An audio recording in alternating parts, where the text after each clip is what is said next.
ఆనందంగా ఉందండి. మోడీ గారు రాబోతున్నారు, అమరావతి పునర్నిర్మాణం శంకుస్థాపన పనికి సంబంధించి ఎలా అనిపిస్తుంది? చాలా ఆనందంగా ఉంది. మళ్ళీ రాజధాని పునర్నిర్మాణం చేస్తున్నారని ఇంతమంది జనాన్ని చూసి మళ్ళీ నమ్మకం వచ్చింది మాకు. మళ్ళీ పనులు వరకు జరుగుతుందని. గతంలో కంటే ఇప్పుడు బాగుంది కండి. గతంలో ఏముంది, ఎక్కడ వేసిందో అక్కడే ఉన్నాయి కదా. ఇప్పుడు మళ్ళీ అన్నీ డెవలప్ అవుతున్నాయి. చంద్రబాబు నాయుడు గారు కూడా ఇదే చెప్తున్నారు, అమరావతి పూర్తి చేసి తెలుగు జాతి ప్రజలకు అంకితం చేస్తాం. మీకు ఎలా అనిపిస్తుంది? మాకు కూడా అలాగే అనిపిస్తుంది. చేస్తాడని నమ్మకం ఉంది సార్. మనకంటూ ఎక్కడ ఒక ఇల్లు లేదు, ఒక స్థిరమైన స్థలం లేదు. మరి మనకు కూడా ఒకటి కావాలిగా. హైదరాబాద్ నుంచి తరిమి కొట్టారు కదా, మరి మనకు కావాలిగా. అది చంద్రబాబు నాయుడు గారు కూడా ఇదే చెప్తున్నారు, మన రాష్ట్రానికి మన పిల్లలకు భవిష్యత్తు కావాలిగా సార్. మనకంటే ఏదీ లేదు, ముందు తరానికన్నా ఉండాలిగా. అది మా కోరిక కూడా. వెళ్ళకుండా ఇక్కడే ఉండాలని మా కోరిక కూడా. చేస్తాడని నమ్మకం కూడా ఉంది చంద్రబాబు నాయుడు మీద, పవన్ కళ్యాణ్ గారి మీద కూడా ఉంది మాకు నమ్మకం. ఏర్పాటు చాలా ఆనందంగా ఉంది. ఇప్పుడు మేమంతా తిరిగి వస్తున్నాం. ఇక్కడ సచివాలయంలో వర్క్ చేస్తాం, మేము ఇక్కడే చేసి గార్డెన్ వర్క్ చేస్తాం. ఇప్పుడు అంతా తిరిగి వస్తున్నాం సార్. మేము చల్లగా వాళ్ళు వస్తున్నారనే చల్లబడ్డాడు సార్. సూర్యుడు కూడా కరుణిచ్చాడు అనమాట. అది వాతావరణం చల్లగా ఉంది. ఈ వాతావరణం ఇంతే కంటిన్యూ అవ్వాలని కూడా దేవుణ్ణి కోరుకుంటున్నాం మేము. ఇదే జగన్మోహన్ రెడ్డి 2014లో అమరావతిని మేము ప్రతిపక్షంలో ఉన్నప్పుడు స్వీకరిస్తామన్నారు. అధికారంలోకి వచ్చిన తర్వాత దీన్ని ఊసే పట్టించుకోలేదు. ఆయన చేయలేదుగా సార్. ఆయన చేయలేకపోయాడు అంతే. ఆయన వల్ల కాలేదేమో వదిలేశాడు. ఈయన వచ్చి మళ్ళీ చేస్తున్నాడు. అదే చంద్రబాబు నాయుడు గారు మళ్ళీ 2019లో కనుక గెలుచుంటే అమరావతి పూర్తయ్యేది. అయిపోయేదే సార్, అంతా అయిపోయేది. వయసులో కూడా రావడానికి వయసు కారణం అదే, రాజధాని నిర్మాణం జరగాలని మేము ఆశిస్తున్నాం. అది మోడీ గారు వచ్చి నిర్మాణం జరిగేటట్టు ఆయన ఆశీస్సులు ఉంటాయని, జరుగుద్దని దాని మీద. మాది రాజుపాలెం మండలం నెమలిపురి, అక్కడ నుంచి వచ్చాను నేను. చాలా లాంగ్ కదండి. నాకు 75 సంవత్సరాలు. నాకు 75 76 ఇప్పుడు రన్నింగ్. ఇప్పుడు జరగాలి రాజధాని మనకి. మన అమరావతి రాజధాని ఆంధ్రప్రదేశ్ భవిష్యత్తు బాగుండాలనే ఆశ కోసం ఎడదాకా వచ్చాను నేను. అది మరి ఇప్పుడు మోడీ గారు రాబోతున్నారు, అమరావతి శంకుస్థాపన. అవును, ఎలా అనిపిస్తుంది? మాకు బాగుందండి. ఎలా అయిందండి, బాగా బ్రహ్మాండంగా ఉంది. నేను 25 సంవత్సరాలు కుర్రోడాలనిపిస్తుంది మోడీ గారు రావడం. నాకు 76 సంవత్సరాలు కూడా కాకుండా 20 సంవత్సరాలు 10 సంవత్సరాలు కుర్రోడాలని పిచ్చే వచ్చాను నేను. ల్యాబ్ చేయడానికి రాలేము కదా. మా దేడ పల్నాడు జిల్లా రాజుపాలెం మండలం, నెమలిపురి గ్రామం. అది మరి ఇప్పుడు గత ప్రభుత్వం జగన్మోహన్ రెడ్డి అసలు పనికి రానిదండి. అసలు ప్రభుత్వం పనికొచ్చే ప్రభుత్వమే కాదు. వేసిన రోడ్లు దోకపోతారు, కొండలు దోకపోతారు, మొత్తం కొల్లగొట్టమే కానీ దేనికి అసలు ఒక్క పనికే లేదు. మేము బిస్కెట్ కుక్కకి బిస్కెట్ వేసినట్టు 5 రూపాయలు 10 రూపాయలు ఇస్తున్నాం, నీకు 20 రూపాయలు ఇస్తున్నాం, నీకు పింఛన్లు ఇస్తున్నాం. అది పింఛన్లు ఇచ్చి అన్నాళ్ళు నీకు కూలి చేయటమా? నీ పిల్లగాడిని పిల్లలు చదివించి వాడు ఒక పొజిషన్లో ఉంటే మనకు ఆయన పెట్టేది ఏంటండి బిస్కెట్లు. మన పిల్లగాడు పెడతారుగా మనకి. పిల్లగాడు ఒక ఉద్యోగం ఏదైనా చిన్న జాబ్ అయినా సరే ఇక్కడ ఉంటే జరిగితే జాబ్ వస్తే పిల్లగాడు చేస్తారుగా. ఆయన వచ్చేది బిస్కెట్ల కోసం. అమరావతి మొత్తం నీళ్ళతో నిండిపోతుంది. అక్కడ అమరావతి లేదండి. మన అప్పుడు 22 లక్షల క్యూసెక్లు ఏమో వచ్చింది, 12 లక్షల క్యూసెక్లు. ఆ రోజే ఎక్కలేదు, ఇంకేడ మునిగేది రాజధాని ఆడండి. మరి వైసీపీ ఇలాంటి వ్యాఖ్యలు చేయడం ఎంతవరకు కరెక్ట్ అంటారు? అది తప్పుడు వాళ్ళు చెప్పే మొత్తం ప్రాపగాండ అండి, తప్పుడు ప్రాపగాండ. అసలు నిజం అనేది లేదు. మోదీ రాకతోటి అమరావతి పూర్వజన్మ మళ్ళా రాబోతుంది. ఇంతవరకు 5 ఏళ్లలో కనీసం ఇక్కడ చిల్ల చెట్లు గందరగోళంగా ఇక్కడ ఏమీ అభివృద్ధి అనేది లేదు. కట్టిన బిల్డింగ్స్ కూడా పాడుపడిపోయి దాని మెటీరియల్ అంతా కూడా దొంగలు తీసుకెళ్ళిపోయి దీని రోడ్లు కూడా కనీసం రోడ్లు కూడా తవ్వుకొని వెళ్ళిన పరిస్థితులు ఉన్నాయండి ఇక్కడ. ఈరోజు ఆయన రాకతోటి పురప్రాణమైంది కాబట్టి మా అమరావతి చాలా సంతోషంగా ఉందండి. సరే, పదే చెప్తున్నారు సీఎం గారు కూడా అమరావతిని పూర్తి చేసి తెలుగు జాతి ప్రజలకి అంకితం చేస్తామన్నారు. ఎలా అనిపిస్తుంది? చాలా సంతోషంగా ఉందండి. ఆయన చదివిగల సమర్థుడు, చేస్తాడు కూడా. ఆ నమ్మకం మాకు ప్రజలకు కూడా ఉందండి.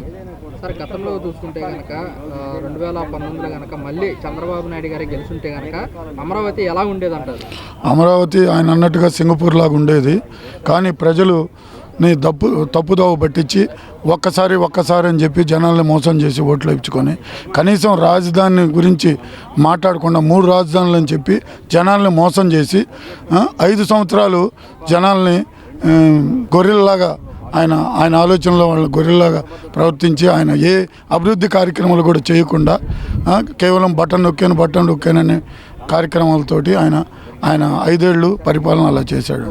ప్రతిపక్షంలో ఉన్నప్పుడు జగన్మోహన్ రెడ్డి గారు అమరావతిని మేము స్వాగతిస్తామని చెప్పేసి అధికారంలోకి వచ్చిన తర్వాత దీని గురించి పట్టించుకున్న దాఖలాలే లేవు. మీరేం చెప్తారు సార్? అవునండి, అప్పుడేమో ప్లేస్ 3000 కూడా చాలదు, 3000 ఎకరాలు కూడా చాలదన్న వ్యక్తి ఆయన గెలిచిన తర్వాత అసలు అమరావతి గురించే పట్టించుకోకుండా అమరావతి ఇక్కడ పనికిరాదు, ఇక్కడి నుంచి మార్చాలా, ఫౌండేషన్స్ కూడా ఇక్కడ చాలా ఖర్చు అయింది, బిల్డింగ్ కన్స్ట్రక్షన్స్ కూడా ఆల్రెడీ వైజాగ్ డెవలప్ అయ్యింది, వైజాగ్లో అయితే ఈజీగా చేయగలుగుతాము, అమరావతి చేయాలంటే డబల్ ది అమౌంట్ అయింది అని చెప్పి ఆయన ఇదొక వంకబెట్టి ఇక్కడ ఎలాంటి డెవలప్మెంట్ చేయకుండా వైజాగ్ వంటి చూపించి వైజాగ్లో ఆయన ఆస్తులన్నీ పెంచుకునే దానికోసం ఆయన అక్కడన్నీ ఆస్తులు కొనుక్కొని వైజాగ్ మళ్లించాలని చూశాడు. సార్ మళ్ళీ జగన్మోహన్ రెడ్డి ఏమంటాడంటే 2029 ఖచ్చితంగా వైసీపీ ప్రభుత్వం అధికారంలోకి వస్తుంది, కూటమి మీద పూర్తి వ్యతిరేకత వచ్చిందని చెప్పేసి కూడా వ్యాఖ్యలు చేస్తున్న పరిస్థితి మీరేమంటారు? వ్యతిరేకత వచ్చిందో లేదో ఈరోజు అమరావతిలో కనపడుతుందండి.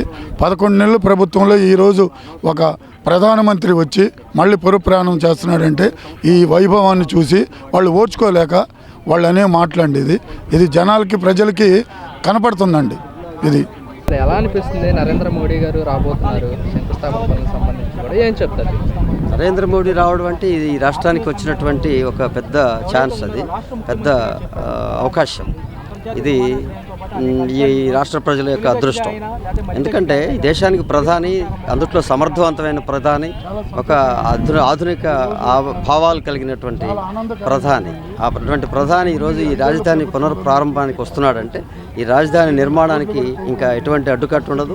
ఇది నిర్మాణం పూర్తయి ఈ యొక్క రాష్ట్రానికి, ఈ దేశానికి పెద్ద మచ్చుతునకగా ఉంటుందని చెప్పి మేము తెలియజేస్తాం. సార్ ఇదే చంద్రబాబు నాయుడు గారు కూడా చెప్పడం జరుగుతుంది, అమరావతి పూర్తి చేసి తెలుగుదేశం ప్రజలకు అంకితం చేస్తామంటారు. ఎలా అనిపిస్తుంది? అది కదా వాళ్ళ ఆలోచన కదా, అదే నినాదంతో ఈరోజు అధికారంలోకి వచ్చారు. రాజధాని నిర్మాణం మరియు పోలవరం నిర్మాణం, ఈ 2 అంశాలు ప్రజలు నమ్మారు వీళ్ళ ద్వారా జరుగుతుందని. గతంలో ప్రభుత్వం వాటిని నిర్లక్ష్యం చేసిన కారణంగా మేమైతే దాన్ని పూర్తి చేస్తామని ఇచ్చినటువంటి వాగ్దానమే ఈరోజు ఈ ప్రభుత్వం, ఈ కూటమి ప్రభుత్వం గెలుపుకు కారణం. కాబట్టి దాని వైపుగా వాళ్ళు అడుగులు వేయడం అనేది అది తప్పనిసరిగా వాళ్ళ బాధ్యత. సో దానిలో భాగమే ఈ నిర్మాణానికి వాళ్ళు తీసుకున్నటువంటి ఈ యొక్క నిర్ణయం. 2014లో గెలిచి చంద్రబాబు నాయుడు గారు అమరావతి పూర్తి చేస్తామన్నారు. 2019లో కూడా గెలిచింటే అమరావతి పూర్తి అయ్యేది అంటారా? తప్పనిసరిగా అయ్యేది. ఇప్పుడు 2 రకాలండి, సమర్థుడికి మార్గాలు దొరుకుతాయి. చేయాలని ఉంటే మనసు ఉంటే మార్గం ఉంటుంది, మనసు లేకపోతే మార్గం దొరకదు కూడా, ఉన్న మార్గం కూడా మూసేస్తారు. అట్నే జగన్మోహన్ రెడ్డి ఈ యొక్క రాజధాని నిర్మించడానికి ఇష్టం లేక అతను వాంటెన్గా ఎగ్గొట్టినటువంటి పరిస్థితి. కాబట్టి ఈరోజు ఆయన నిర్మించినటువంటి దాన్ని ఆయన కొనసాగించేదానికి అప్పట్లో మొన్న గనక ఓడిపోకుండా ఉంటే చంద్రబాబు నాయుడు దాదాపు ఆ టైంలోనే ఒక 80% పూర్తి అయి ఉండేది. అనేక రకాలుగా ఏదో కారణాలతో ఆయన ముందుకు సాగేవాడు. జగన్మోహన్ రెడ్డి గారు ప్రతిపక్షంలో ఉన్నప్పుడు అమరావతిని స్వాగతిస్తామన్నారు, అధికారంలోకి వచ్చిన తర్వాత అమరావతిని పట్టించుకున్న దాఖలాలే లేదు. మీరేం చెప్తారు?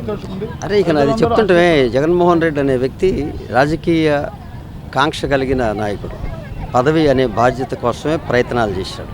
అతను ప్రజల్ని సామాన్యంగా ఆలోచన చేశాడు. రెడీమేడ్ ప్రజల ఇల్లు, రెడీమేడ్ వాళ్ళ నిర్ణయాలతో, వాళ్ళని తాత్కాలిక ఉపశమనాలతో మనం ఏమైనా చేయొచ్చు అనేటువంటి ఆలోచనతో తప్పుటడుగు వేసినటువంటి రాజకీయ నాయకుడు. కాబట్టి ఆయన చేసే ప్రతిదీ అబద్ధమే, ఆయన చెప్పిన మాట ప్రతిదీ అబద్ధమే. ఆయన ఇచ్చింది, ఇవ్వాలనుకున్నది ఎంతో, దాని వెనుక దాచుకున్నది, తీసుకున్నది దానికంటే ఎక్కువ ఉన్నదనే దాంట్లో భాగం. ప్రజల్ని ఆయన తాత్కాలిక ప్రయోజనాలు ఆశించే తాత్కాలిక ప్రజలుగా గుర్తించాడు. అందువల్లనే ప్రజలు అతన్ని శాశ్వతంగా రాజకీయంగా పక్కకు. నమస్తే నాయన, తిరుపతి నుండి వచ్చినాం నాయన. మనకి రాజధాని కావాలంటే ఇక్కడ మనకు లేదు కదా. ముందు ఒకప్పట్లో వచ్చి కర్నూలు జిల్లా ఉన్నింది, కర్నూలు జిల్లాకి నేను కూడా కోర్టుకు పోయినాను. మాకు కూడా తెలియదు, మా బాబాయ్ చెప్పినాడు తమిళనాడులో. రాజధాని ఏదంటే మీకు కర్నూలు జిల్లా ఉన్నింది, హైదరాబాద్ పోయేసింది. హైదరాబాద్ డివైడ్ అయిపోయినాక మనకు రాజధాని కావాలి. స్కూల్ పిల్లలు టీసీ కావాలన్నా మనకు రాజధానిలో నుండి రావాలి. అవన్నీ తీసుకునే దానికోసం రాజధాని కట్టినాడు చంద్రబాబు నాయుడు. ఇప్పుడు మనకు ఏమేం కావాలనో హైకోర్టు అవన్నీ కావాలనేసి నరేంద్ర మోడీ ద్వారాగా భూమి పూజ చేసేదానికి వచ్చినాడు. ఎలా అనిపిస్తుంది మాకు నరేంద్ర మోడీ గారు వచ్చేది మాకు ఇంకా సంతోషం, ఆనందంగా ఉంది. మా భవిష్యత్తు అయిపోయింది. నేను 86 నుండి ఉన్నాను తెలుగుదేశం పార్టీలో, ఒకే పార్టీలో ఉన్నాను. నాకు ఇప్పుడు ఎంతో సంతోషంగా ఉంది. మా భవిష్యత్తులో అయిపోయింది. పిల్లల భవిష్యత్తుల కోసం ఈ రాజధాని ఉద్యోగాలు అన్నీ కావాలనేసి మాకు సంతోషంగా